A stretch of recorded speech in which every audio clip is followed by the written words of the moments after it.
senyores i senyors, a més d'una ocasió, alguns erudits s'han referit a la Casa de la Vall com la domus del Consell de la Terra o la domus del Consell General.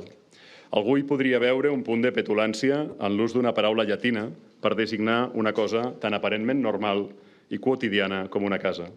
Però crec que en aquest cas fer servir el mot llatí no és fruit de la grandiloqüència, sinó de la voluntat d'anomenar les coses amb precisió i encert. Perquè la nostra noció de casa, no només la Casa de la Vall, sinó la casa andorrana en general, té unes arrels llatines romanes molt més profundes. Quan a Andorra parlem de la casa, no ens referim només a un edifici, sinó també a la família que l'habita, fins al punt que tradicionalment designem les persones i la família pel nom de la casa. I fins i tot en el pla estrictament material, la casa no designa únicament l'edifici destinat a l'habitatge, sinó que inclou les eres, les corts, les bordes, els prats, els caps de bestiar. D'això, quan érem adolescents i estudiàvem les figures retòriques a l'escola, els professors ens deien que era una sinècdoque, l'ús d'una part per referir-se al tot. Un tot que en aquest cas és una unitat econòmica, un conjunt de drets i obligacions jurídiques i una família amb tots els vincles de tota mena que se'n deriven. Això és una casa. I com que aquest conjunt de realitats, materials, immaterials, econòmiques, jurídiques, afectives i identitàries és difícil de definir amb una sola paraula, hem acabat triant la casa com la part que designa el tot. La noció de la casa andorrana com a unitat entronca directament amb la noció de la casa romana. Els nostres caps de casa són una andorranització del concepte de pater familias del dret romà clàssic. Ara bé, per ser honestos, aquesta és una peculiaritat andorrana només fins a cert punt. Altres països i territoris que van rebre una forta influència del dret romà durant la baixa edat mitjana també conserven nocions de casa similars a la nostra. Ho trobem a Catalunya i a la major part dels territoris de l'antiga Corona d'Aragó i també en regions d'Itàlia i de França. Però probablement a Andorra aquesta noció de la casa, de la domus, s'ha preservat amb una intensitat i una rellevància encara més grans. Per això no és estrany que l'edifici més emblemàtic de l'arquitectura institucional andorrana sigui precisament designat com una casa. No una casa particular, ni tan sols una casa comuna d'una parròquia o d'un quart, sinó la casa de totes les persones de les Valls d'Andorra. I igual que passa amb les cases particulars, la Casa de la Vall no és només aquest edifici. És la seu tradicional del Consell General, que aplegava els poders legislatiu i executiu, i també va ser la seu del Tribunal de Corts i, per tant, d'una part essencial del poder judicial. La Casa de la Vall era la seu de l'administració pública andorrana, del govern de les Valls, però no és només una casa física, ni només una seu simbòlica. També podem dir que la Casa de la Vall és un cabal institucional fet d'acords, de normes, de debats. Un cabal construït a partir de les aportacions de generacions i generacions d'andorranes i andorrans. Un cabal que remunta molt més enrere, de mitjans del segle XVII, quan el Consell va adquirir aquest edifici. Doncs la Casa de la Vall, com a concepte, ja existia abans que s'aixequessin les pedres d'aquestes parets. Avui reobrim la Casa de la Vall després de mesos de reformes i d'una posada al dia que s'afegeixen a la restauració intensa que es va dur a terme a la dècada dels anys 60 del segle passat. De la mateixa manera que cada generació d'andorrans ha contribuït al cabal institucional i polític del país, també cada generació ha deixat la seva empremta a la Casa de la Vall. I aquí és on la noció de la casa andorrana ens ofereix una lliçó plenament vigent. La casa, en aquest sentit ampli, gairebé omnicomprensiu, desdibuixa l'individualisme i els personalismes. Doncs aquesta no ens pertany. Som nosaltres els que pertanyem a la casa. I pertànyer a aquesta casa imposa 3 deures.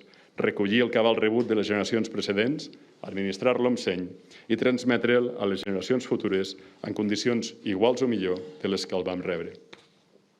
Per això avui m'acompanyen totes les persones que han estat síndics generals des de la dècada de 1980, després de la reforma institucional.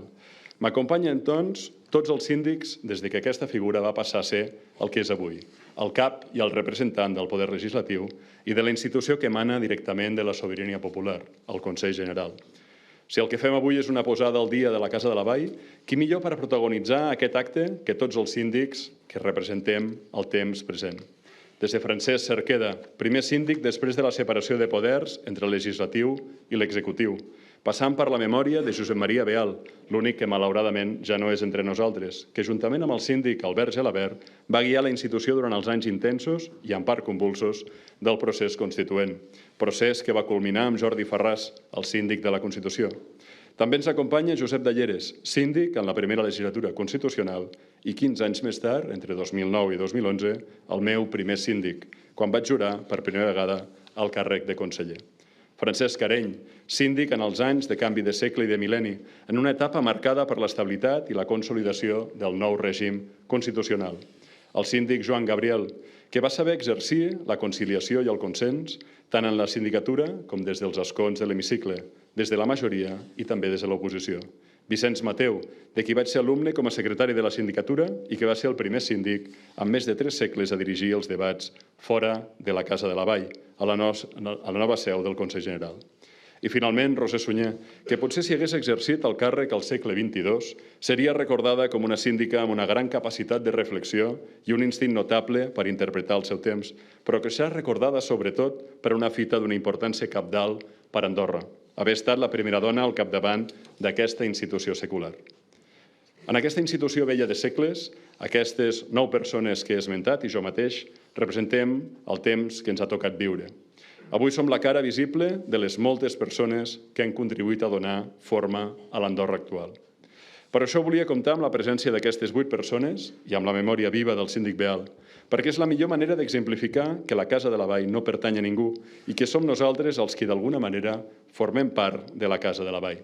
D'aquest edifici antic, noble, auster, fins i tot una mica aspre, que sense necessitat de paraules diu tantíssimes coses sobre la nostra identitat i la nostra història. Avui tornem a obrir les portes de la Casa de la Vall. I aquí vull agrair molt especialment a l'equip humà que ho ha fet possible. A la Maria, a l'Eudal, la Laura, l'Enric, així com tots els treballadors d'aquesta casa i de les empreses que hi han treballat. Ho han fet possible amb la seva passió contagiosa i vocació de servei. A tots vosaltres, en nom d'Andorra, us dono les gràcies. Però la feina no s'acaba aquí.